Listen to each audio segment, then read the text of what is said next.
Go ahead. Okay, great, thanks. We don't have any videos like that, but do have a slideshow. So I'm gonna let Annie take over and do the slideshow. And then we can have a discussion. We're hoping during this, or even after slideshow, we can get some feedback on the guidance manual. The slideshow kind of goes over the whole guidance manual that we're providing. We're not quite final yet, but we will probably have it ready in the next week. So this is the opportunity to have some last minute comments of what's helpful. Go ahead, Annie. Yeah, thanks. Tom, can you actually enable my screen sharing? I thought Yep. I could do it, but You should be good now. Sorry about that. okay, great, thank you. All right. And if I just jump for a second, I don't know if everybody on this is aware of this whole manual that we are creating. I just thought of that. Do a quick little background just to get everyone to remember. This was an initiative that we had done, as you may recall, the Seacoast Stormwater Coalition raised funds a number of years ago to do collaborative initiatives, and about a year ago decided that this was something that we were really missing, was the long-term operation and maintenance tracking for private development. And that's something that we are supposed to be doing under this MS4 program. I know everyone is doing it, but with varying levels of success. And we've talked to the state, UT folks, The long-term O&M manual is part of the planning board checklist. varying levels of success, maybe not as successful as they would like to, tracking long-term operation and maintenance for private development. So we really wanted to come up with a easy way to roll out a program to track operation and maintenance on private developments. Also something that's consistent across the different communities. So look at kind of the information that you want to get, some templates on how to set up like follow-up letters and potentially even moving into an enforcement if that's warranted, to really try and get people on track with submitting information about their long-term operation. So that was kind of the structure. So we kind of had this meeting, and we were able to piggyback on some work with Portsmouth that already started with BHP to really do something that our whole coalition needs. So that's kind of where we are getting started, and now I'll turn it back over to you. And That was great. Thank you, Gretchen. Yeah, we did give a overview of the guidance manual in the fall, but that was before we drafted it. So now this is sort of our update. You know, when you go to look for the manual, what exactly will you find, and what tools and compliance guidance will you find there? So I'm going to start off by just showing some permit language. We all love that, getting into the nitty gritty. So, you know, the permit requires that municipalities have a program in place to ensure adequate long-term O&M for stormwater management practices. So these are privately owned stormwater best management practices that are constructed as part of the new and redevelopment requirements under the post-construction minimum control measure. And they give you some flexibility of how to implement this. The manual that we have developed focuses on this last alternative. So that is the ability or the requirement to submit annual certification of that O&M has been happening every year by the private owner of the BMPs, so the property owner or whoever's responsible for long-term O&M. So the other two options where either like the municipality takes over the requirements, or there's some kind of fund available for long-term O&M, those are not really covered at all in the manual. It's really the idea that the responsibility for O&M is on the property manager, and that gets reported annually to the town or city. Just really quickly, probably speaking to the choir here, preaching to the choir, of why it's important to do long-term BMP inspection maintenance and to report on that.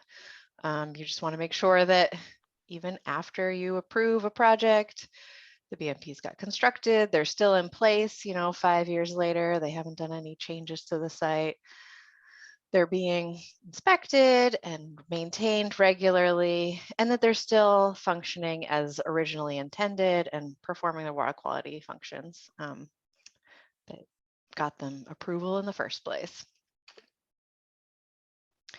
So this manual is broken out into 6 sections. The first one is just an introduction where we lay out the manual and some background on the permit. And then we really walk through sort of what all the elements that you need in place in order to ensure your long-term inspection and maintenance program is going to be easy to implement, and all of your, T's are crossed and I's are dotted. So it starts off with the section 2, regulatory authority. So I'll walk through what we include in that section, but really making sure everything that you need to ensure property owners are reporting annually are in your regulations right up front, so that there's really not much question. It's enforceable and it's clear that it's required. The second section is making sure that a long-term inspection maintenance plan is part of the project approval, and some recommendations of, how much detail to propose, and some tools or some ideas for how to make sure that process goes smoothly and everyone is, up to speed on what's required in the long term, not just in the project submission. So those 2 sections, a lot of municipalities, might already have under wraps, but we included them here just in case there's pieces missing or there's things that you question or looking for some more guidance. All these things are part of the process. So we included them all. The real meat is section 4, which is, your annual reporting program, how to go about requesting reporting annually and how to follow up and ensure that that's happening. So I'll show you some of the templates and tools that we've included as part of the guidance document for that section. Section 5, tracking approved projects. So data management, really, what do you need to track at a project level for inspection and maintenance long term? And then some future considerations, which we'll talk about at the end. Okay, so like I mentioned, all towns already have regulatory authority, towns and cities in place. But we wanted to be really clear about what is required, not what's required, what's best practice for inclusion in your regulatory authority. So in your ordinance, what do you need to have in there to make sure that your program is really sustainable and enforceable in the long term? There is some confusion just because the MS4 permit references the Southeast Watershed Alliance model regulations, but it doesn't reference all the required sections and references an older version. So there's just better information out there than what is in the MS4 permit.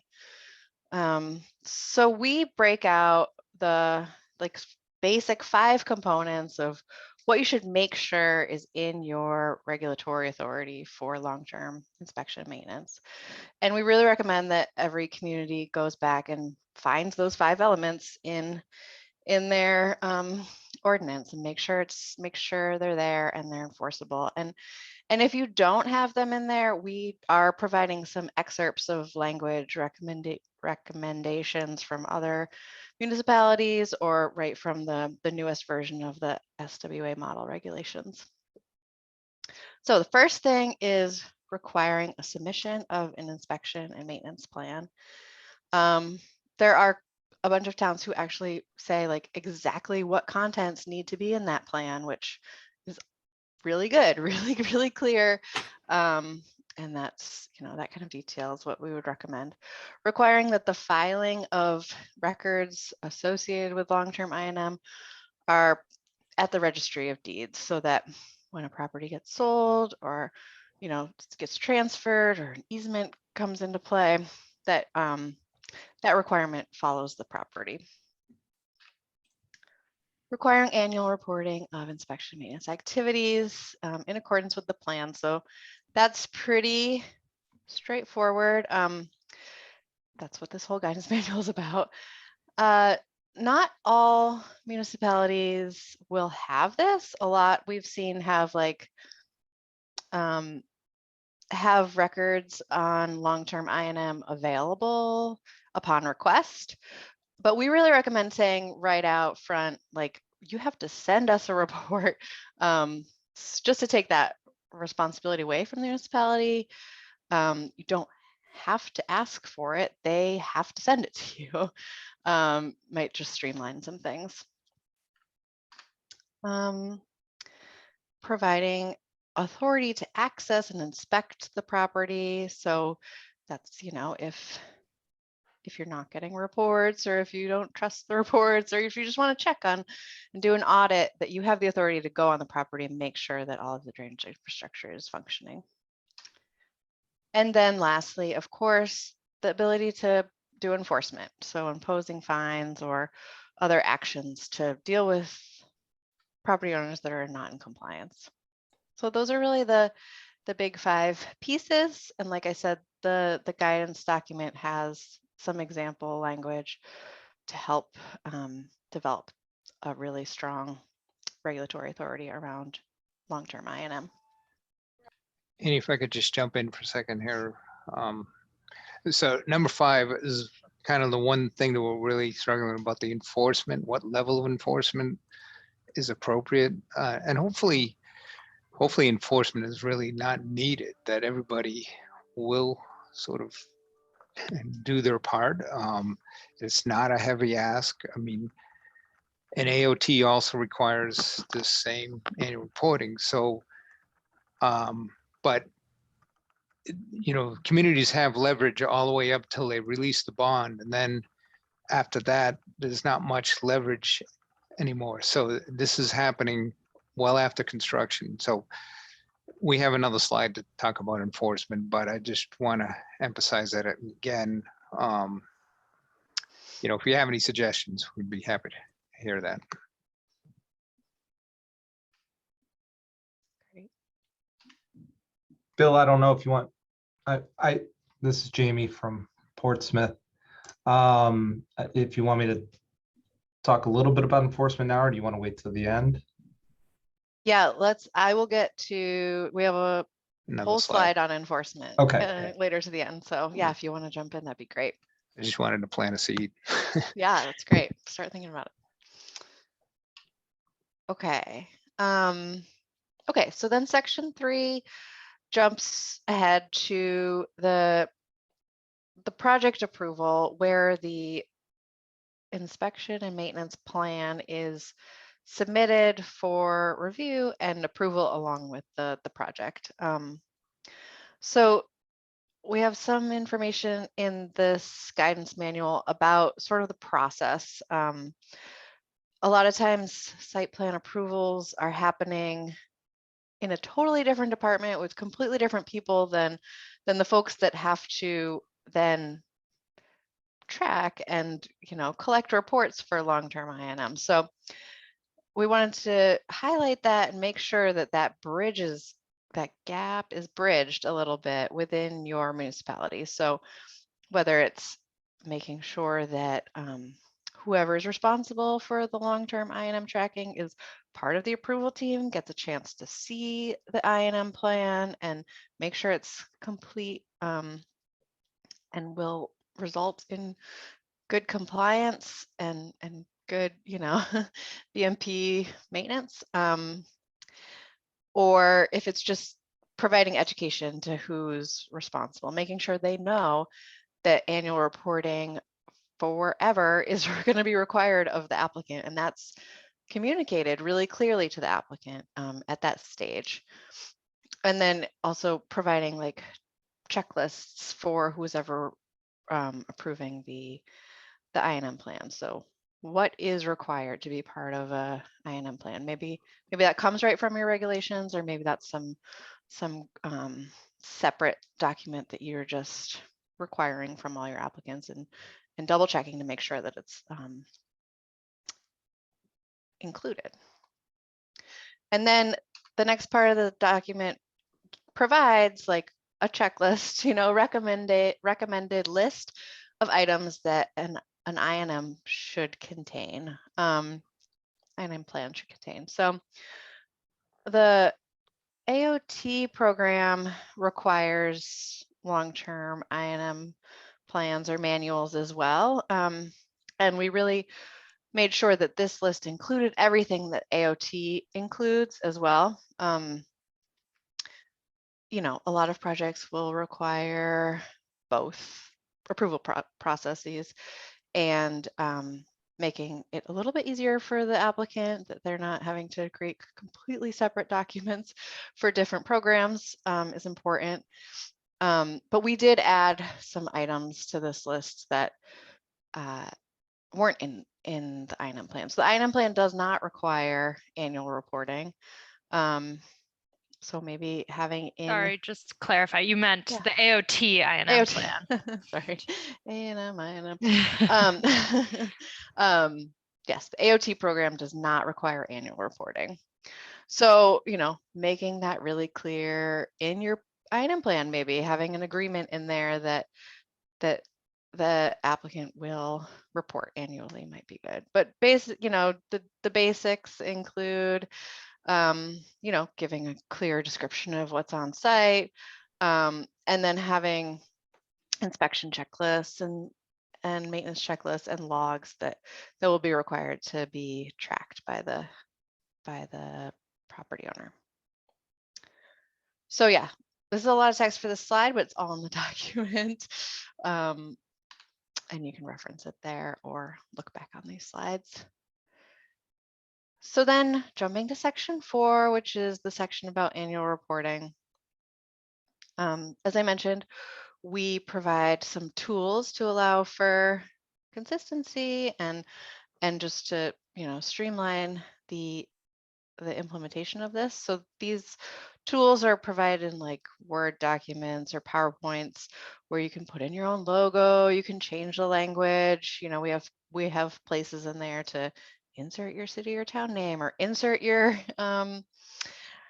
regulation, or your enforcement approach. So we have 3 major pieces as part of the annual reporting piece. So a cover letter, just like that you can send out, that says this is required by the MS4, this is required by our regulations, and please send in your records by this date to this person, and then there's this request form where they can report on some big picture things and then attach their maintenance and inspection logs.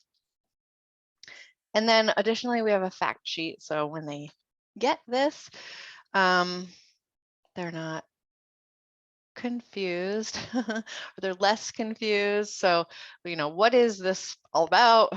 What are you supposed to be doing? And what are you looking for? And just some information to make it clear why this is important and why they need to respond and conduct their I&M.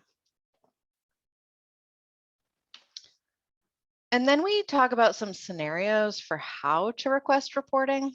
The first one is don't request reporting. So basically, like, you don't send a letter. You have the reporting form and the fact sheet maybe on your website, and at the approval phase, you make it clear, like, you know, this is a requirement. It's clearly in our regulations that by December 1st of every year, you will send us a report of your I&M activities over the last year, and expect that they do that, because that's what's required. You do have to then in your regulations say you have to send in a report, so that that's enforceable. But that's the first option, is just they will self-report as required by the regulations. And, you know, you don't have to get these forms. You could just request all their logs, you know, and just make it simple that way. The form helps just make sure all of your data is up to date and highlights any issues that might need to bubble to the top. Second is the manual report request. So that's when you will physically send the letter and the form and the fact sheet. It could be electronic. It could be, you know, it's just someone has to do the physical manual request every year to every property owner. This might get you the best response because they're getting prompted and, you know, someone is reaching out, but, you know, somebody has to then do that. There's obviously ways to make that more simple, but that's the second scenario of how you could go about it. And then the third scenario would be automated report requests. So you have an automatic email that goes out every year, or you have some, you know, in your permit system has an automatic notification system associated with it. This is going to be dependent on what systems and like technological capabilities you have in your municipality. But that's, you know, that you get the best of both worlds, where you're requesting a report, you're, you know, notifying the property owner, but someone doesn't have to touch every single one of them every single year. You can sort of set it and then let it run every year. Email addresses are a big piece of this. I know when we talked to the AOT folks who are trying to reach out, they said that was like the best thing, was to have email addresses instead of just addresses for property owners. So that might be something you want to start thinking about gathering and collecting as part of your Before you move on, approval April, process. April, did you have a question on this slide?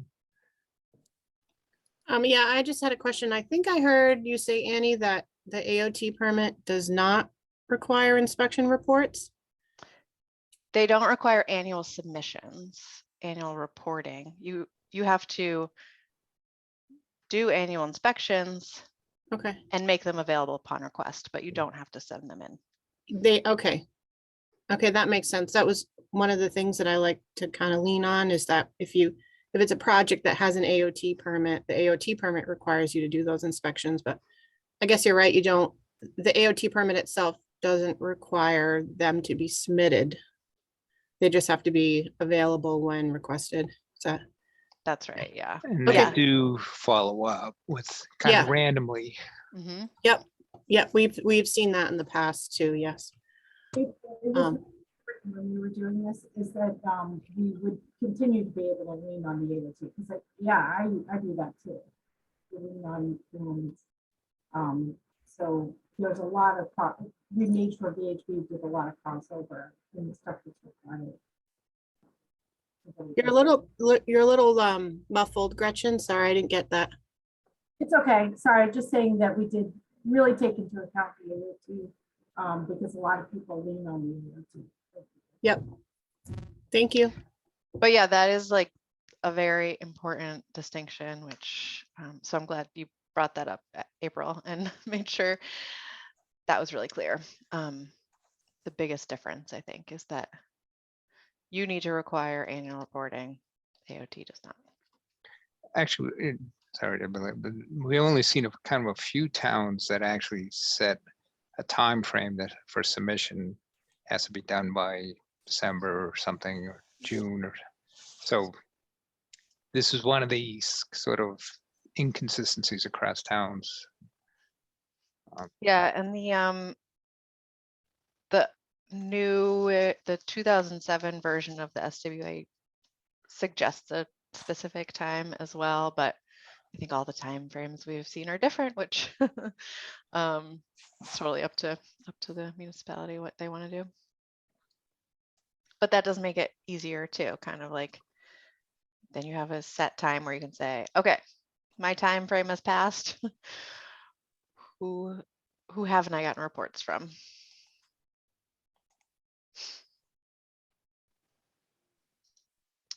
Okay. And then the next big piece of resources that are included in the guidance manual are these letter templates. So there are 4 letter templates. The first one, maybe you use more if you have an automated system. It's basically like, thank you so much. Stormwater BMP maintenance is important. Thanks for doing your part and submitting your report. The next one is, thank you for submitting your report. We've reviewed it and you're not following the requirements. You haven't inspected all of your BMPs, or your BMPs have been inspected and are failing, and you need to do something about that. So just kind of that in between. If you are reviewing your submissions and have seen that deficiency, then we have a template letter that you can send out. And then we have 2 forms, 2 emails for non-compliance. So the first one is, the first violation, after a certain amount of time, you send this letter saying like, you were supposed to submit your annual report and you have not submitted it. If you don't submit it, these are our enforcement next steps. And then the next letter is the second notice, basically saying the same thing, but like much strongly worded and a little bit more threatening. So again, those are templates. You put it on your letterhead, you change the specifics for your municipality, but hopefully they will help you streamline things a little bit more.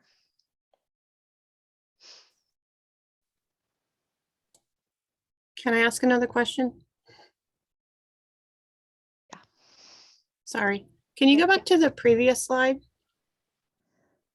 Oh, sorry, I'm kidding. Go back, go forward again.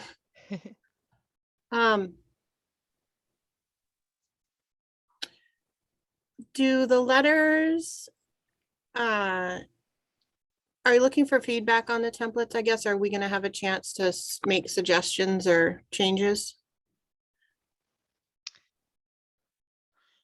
I don't know if someone else wants to answer that. I was gonna say, as soon as, even if VHB can't continue to do this, it just then becomes our document. So yes. Okay, no, that's fine. Yeah. Yeah, I guess, so if it's me personally, I would want the letter to kind of start off in a different way rather than jumping right to the reporting, right to the requirements. So, such like, as you know, your project was approved by the planning board and such a date, and as part of that, and correct me if that's already in there and I'm missing it, but more of like a soft opening, like, the town or the city is developing the program more, and maybe of more, does anyone understand what I'm trying to get at? More of like a friendly, not because Joe Schmo is going to call and he's going to be like, what the heck? Like, you could have called me kind of thing, Yeah, I mean, you're probably reading the second notice of violation where, like I said, it's very strongly worded. Right, yeah. The other ones I don't think are this strong, but yeah, that's good feedback.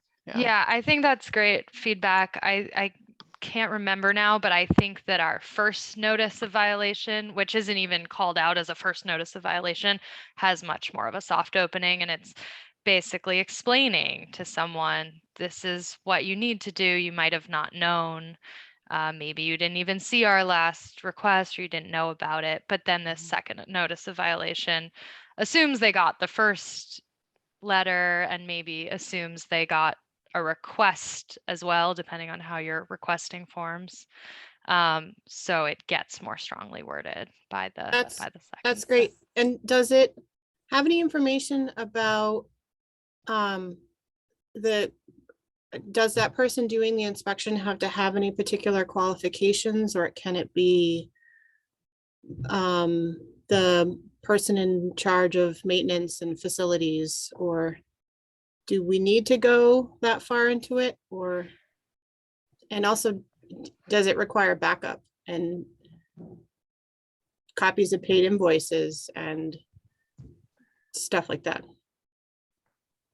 That's kind of up to you, I think, as each individual town. We do provide a little information about the MS4, that this is a requirement of the MS4. I think we talked a little bit about qualifications and decided to not go there. Right, April, I think some people have them in their ordinances, which is not something that's required by the MS4. But some communities do have the requirements. Actually, that's really for this, anyway. Well, so then you would include whatever your requirements are for doing that, you would include if it's above and beyond in the letter. Okay. Yeah, and that would really be part of the plan, like as part of your plan, you will document these things and conduct these things with these requirements. But no, not a requirement by the permit. Right. I was also going to add, in this slide that Annie went back to about the initial I&M plan approval, you can see that the top bullet on the right is name and contact information of the long-term I&M responsible party.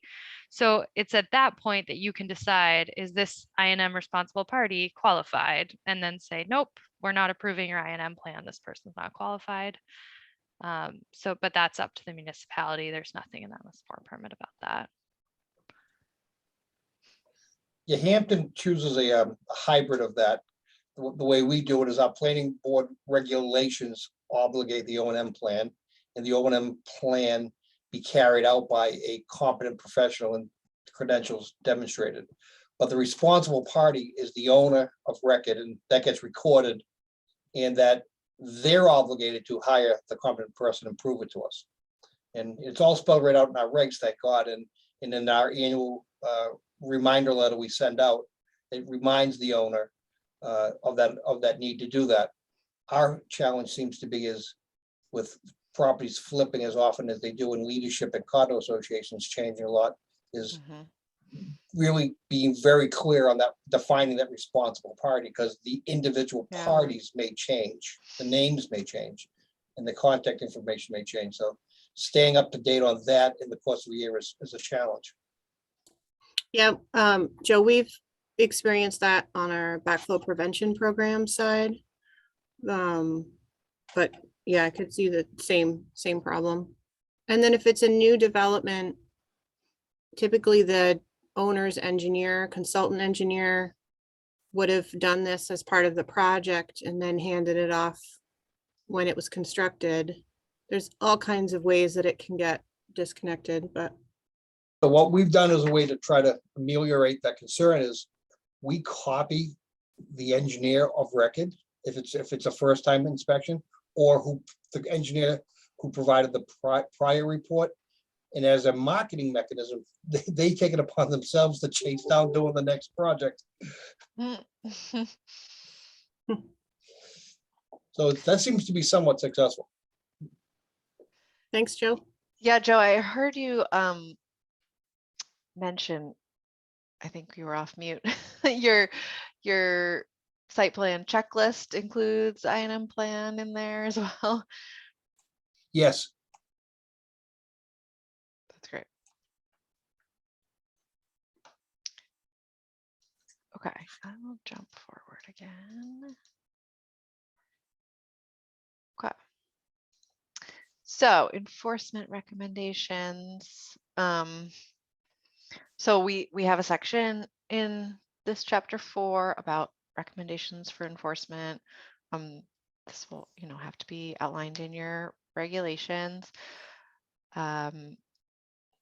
Starting off with those letter templates of violation and threatening whatever enforcement you have in place, administering fines for non-compliance. You have the option to do the INM on your own, either by your staff or hiring your own third-party consultant to do that, and then demanding reimbursement, especially if something is like really failing and causing flooding or water quality issues. And then placing a lien on the property, especially if they're not paying their fines or they're not reimbursing you for completing the INM. And Jamie, did you want to jump in now too, give your perspective? Sure. Not a whole lot. I have recently begun talking to our legal office about, what do we have in place at the moment, and do they feel like it's sufficient? And I guess the short of the long is that we're not sure. It's, they're reviewing our stormwater ordinance again at the moment. They feel like it could be sufficiently vague enough that they can probably enforce in any way that not any way, but in an appropriate manner. But they also didn't, they weren't opposed to strengthening our ordinance language to include, some sort of a fine mechanism. And then the other alternative would be to implement it, through a stormwater utility. So part of the conditions of being part of the stormwater utility and paying your annual fees for a stormwater utility would be compliance to an INM program, and violations, could be enforced through that mechanism also. Right, if you have like any sort of crediting for BMPs that you're Very easily reducing then your you don't, impervious cover, right?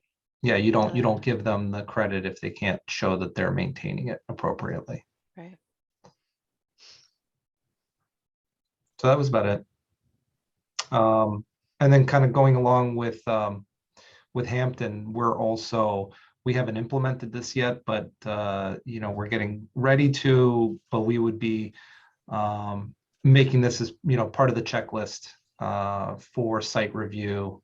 Having, when we're getting ready to release the bond on a site, having them do their first annual report at that time, so that way we have a chance to review its completeness, make sure that they've done it correctly, and then that would become their anniversary date for our system to then follow up in the future. That's a good system. Yeah, you want to make sure that they've cleaned it out of any construction debris or anything at the end of the project. I mean, which we do already, but why not do it as part of this annual reporting of BMP maintenance, INM inspection and maintenance program? That way we can be there to give them feedback and be a little bit more helpful, I think. Great. Does anyone else have any examples or input?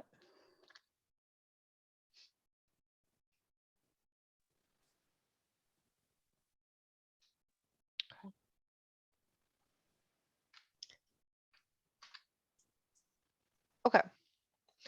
Section 5 is about tracking and accounting. So this section is fairly high level because we know that municipalities have different tracking systems already in place, different softwares and programs. So try to keep it high level so that you could just kind of align it with whatever program you might have already. And different levels of sophistication, it could be a GIS database, asset management system, access database, spreadsheet, or just an organized filing cabinet approach. So I did want to touch on like the minimum in pieces of information that you should be collecting for every property, or if you wanted to get more specific for every BMP, at least should be at the property level, and then ideally every BMP would also then have its own data point. So, the property location, what BMPs are associated with that property as part of the project approval, who is the owner, including their email address, and maybe, who was the initial engineering firm that submitted it or has done their I&M in the past. Who's responsible, who's conducting the inspection and maintenance. If there's a firm on board, a copy of the approved I&M plan. I think that we've heard that quite a bit in the process of putting this guidance document together. You reach out to a property owner saying, please submit your annual report and showing that you're complying with your I&M plan. And they say, my what? Don't remember an I&M plan. So if necessary, having what they submitted on record, that you can pull it up and refresh their memory is very helpful. And then as time goes on, making sure that you keep records of every report that gets sent in, the history of the condition of the site, and then any enforcement actions that happen. And if you set up your program well, and you're entering this data as you go, it can become pretty simple to do like a review of where do you need to do in your enforcement actions, which properties are missing this year's annual report, or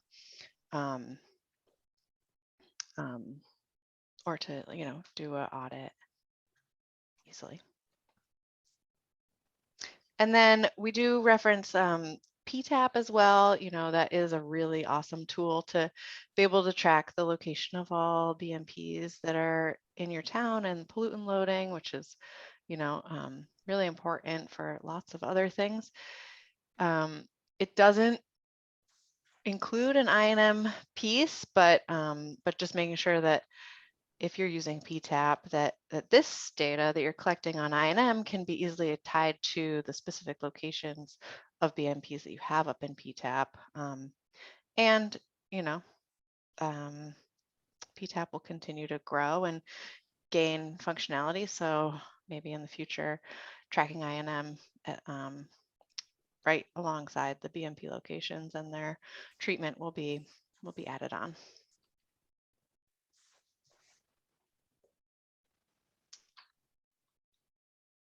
Okay, and then we finish the manual with future considerations, just some thoughts that came up as we were going on, ideas for maybe what the coalition could do in the future. So, legal guidance or a shared legal counsel to assist with enforcement, not only now where you're saying like, what should we put in place for enforcement, but as situations come up, there's like weird nuances for every situation, not really sure how to approach it.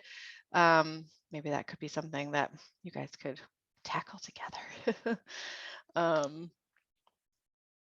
Database templates or shared I&M reporting data management tools. That is sort of like the next level. If there are property owners crossed municipal boundaries or whatever, having like a centralized location for this stuff, and just a formal format that makes it easier for everybody. might be a great idea.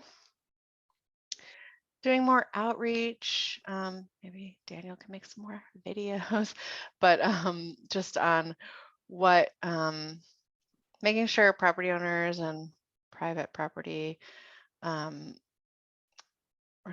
like homeowners, everything understands why I&M is important, and making sure that it's really clear to everyone in your municipality, all the departments, that annual reporting is required for every project. And then best practices for periodic auditing. We have a little bit of information in the manual about auditing, but we recognize, reviewing every single submission and double checking everything every year might not be a reasonable request for a municipality to take on. So having an approach to do an audit of, a certain percentage of all of your properties, your properties with permits every year, making sure that what they send in is factual, going to visit the sites and making sure that things are still there and in good shape.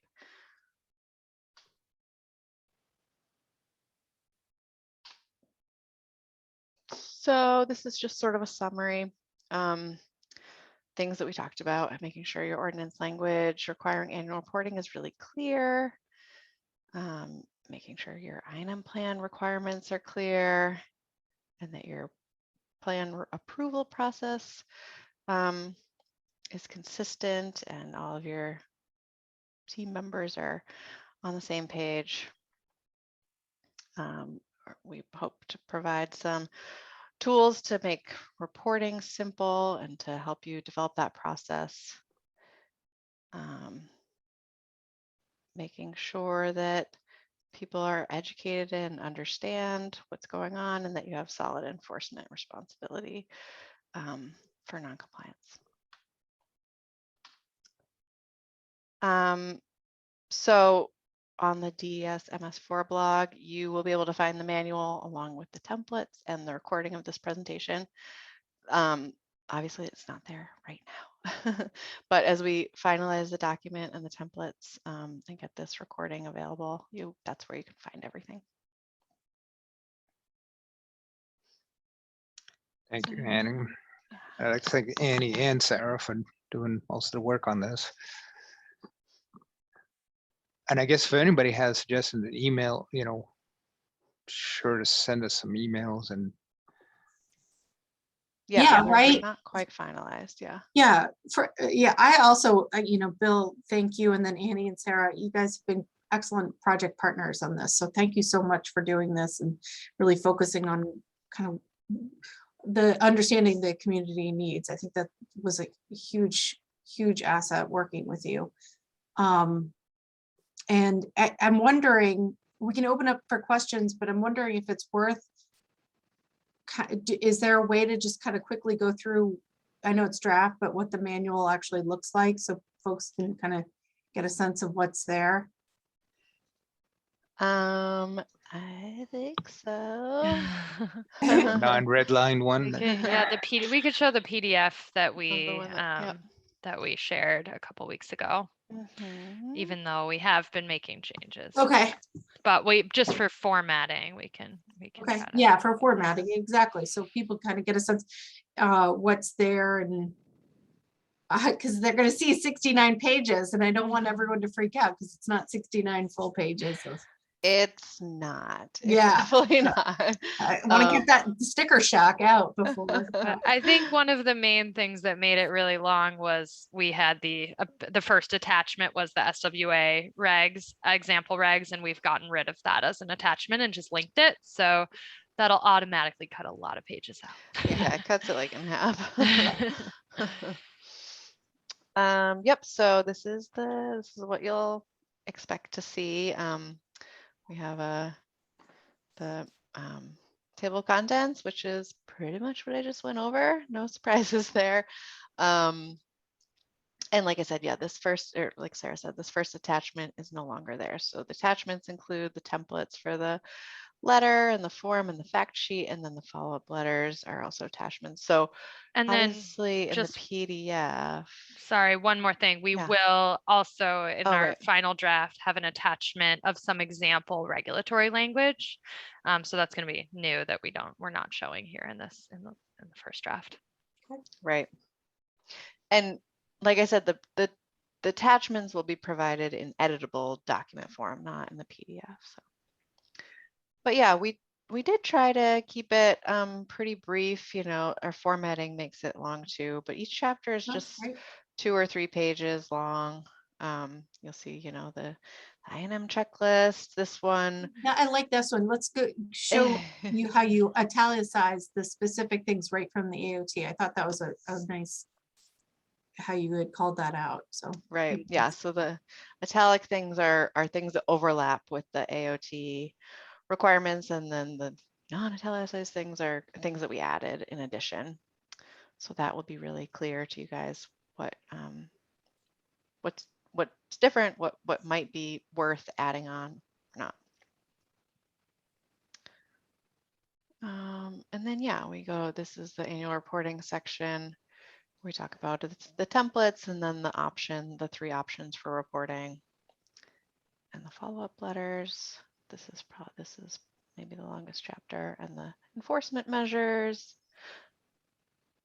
And then the Rehash tracking. everything we just did. Sorry, What? was that for me, Joe? No. Okay. Yep, so here we kind of break it out into the different approaches that I mentioned, sort of GIS database or binder. We do, actually I didn't talk about this really, but gathering data from previously approved projects. So a lot of municipalities, I mean, all of you probably have had requirements for for building BMPs along with projects for a long time. Maybe the I&M piece, and especially the reporting piece, would be new and might not apply to projects that are approved prior to, you know, the 2017 permit requirements being implemented. So talk a little bit about that, of like, you know, it's actually really good practice to gather that information for all BMPs, regardless of whether they were approved under this new MS4 permit or not. Obviously, you have to kind of check what your requirements were at time of approval, but it sort of doesn't hurt to ask for it and to start getting that in front of property owners to be consistent and to also make sure the BMPs have a long lifetime. Yeah. And so I think at a minimum, where you're required to have a program in place. So at a minimum, go through these documents and sort of having this as your program is making sure, you know, then you're at least compliant, and then building a successful program is kind of the next steps. Right. Yeah, and I think as Zanny said, a lot of communities have had this language. And Right. you said this too, Rich, you know, for a while, but just the whole reporting part hasn't really happened for many reasons, but the MS4 is now making it more of a point that you need to ensure that it's happening. That's right.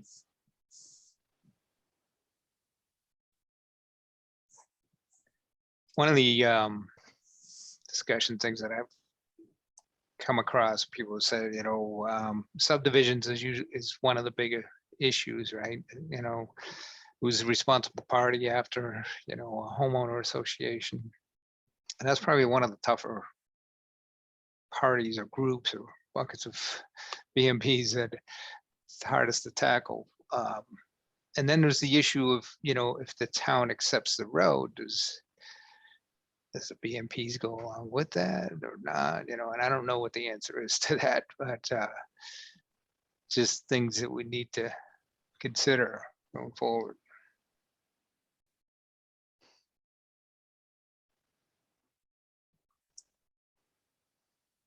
All right, any questions out there? April had some good ones. One thing that April did point out, or what that came out of this, is these are our documents. So, you know, if there are things that are come up, or if we need to make revisions, we can either talk about pooling funds and having VHB do a larger revision, or we can make smaller revisions. So, you know, if you have feedback, let us know. But if something comes up in a year or two, we can still keep talking about it, because this is all of ours. So, and I really do want to thank VHB, and for Portsmouth, a huge thanks to Portsmouth for taking the lead on this for us. Jamie and Brian did a ton of work. So thank you, thank you, thank you. Yeah, it's been Thank great you. working with you guys too. Yeah, thanks for all the input. Couldn't have done it without the input. All right, with that,